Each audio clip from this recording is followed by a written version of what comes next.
Hey, what's up guys? Je vous fais une vidéo rapide, update de projet ici sur ma construction d'un 8plex en plein hiver. Je viens tout juste de revenir de vacances, j'avais étiré mes vacances un petit peu.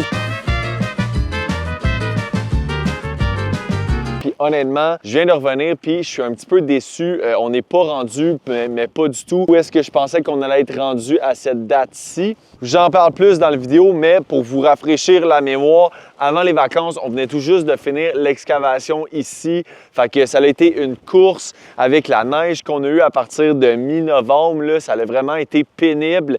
Puis avant les vacances, on s'est assuré de terminer la fondation et de tout remblayer autour et à l'intérieur du bâtiment, en plus de tout bien protéger pour pas que notre sable puis notre soudal il gèle. Fait que ça a été fait et ça fait maintenant 2 semaines qu'on a repris les travaux ici. Puis voici où est-ce qu'on en est rendu. Fait que on a complété ou à peu près les murs du rez-de-chaussée. Je vais vous montrer ça pendant que je vous jase. Donc les murs extérieurs sont faits, comme vous pouvez voir. On les a braisés par l'extérieur. Puis en dedans, ça a l'air de ça.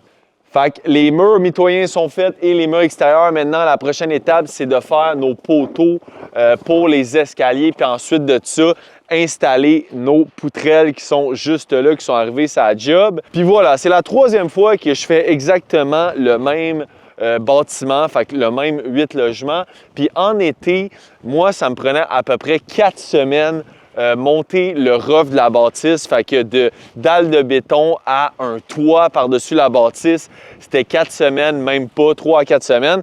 Puis là, ça fait déjà 2 semaines qu'on a commencé, puis on est loin d'être rendu à un toit.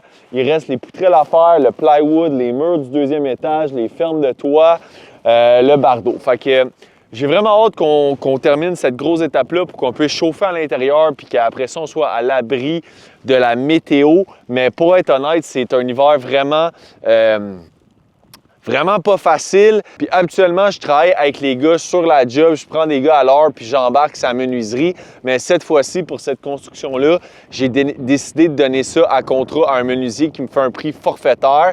Puis je me rends compte que avec ça et le fait qu'on a un hiver difficile, ben c'est vraiment beaucoup plus long que prévu. Dans mes vidéos ici sur YouTube, j'ai beaucoup parlé souvent de la comparaison entre murs préfabriqués et murs en lousse comme on est en train de faire ici.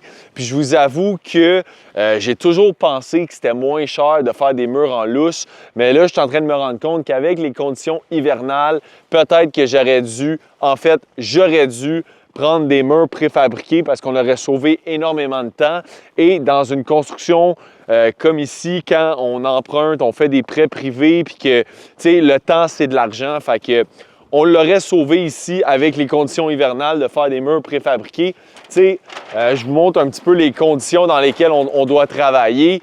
On peut voir, là, c'est plein de neige, là, c'est vraiment difficile à travailler, c'est tout pêle-mêle.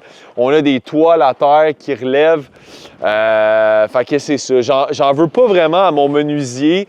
Je pense que c'est moi qui avais été un petit peu ambitieux avec mon horaire d'été en plein hiver. Fait que ça, encore une fois, c'est l'expérience qui rentre. C'est la première fois que je fais une construction en plein hiver de même. J'espère que c'est la dernière, mais bref, c'est ça. La seule affaire qui est dommage là-dedans, c'est que j'avais déjà réussi à louer 3 unités. Puis je les ai loués pour le 1er mai. Là, il va juste falloir que je prenne le temps d'appeler les locataires, de négocier avec eux, voir s'ils ne pourraient pas rentrer au mois de juin, parce que parti comme c'est là, impossible qu'on ait un bâtiment final au mois de mai. Fait que there you go, je voulais juste faire un petit update rapide du projet. Maintenant que je suis revenu, j'ai des gros plans pour 2026 pour YouTube, la création de contenu. Fait que assurez-vous, évidemment, si ce n'est pas déjà fait, de vous abonner à la chaîne. Plein de beaux projets qui s'en viennent. Fait que j'ai hâte de vous dévoiler ça. Et on se dit à la prochaine. Peace!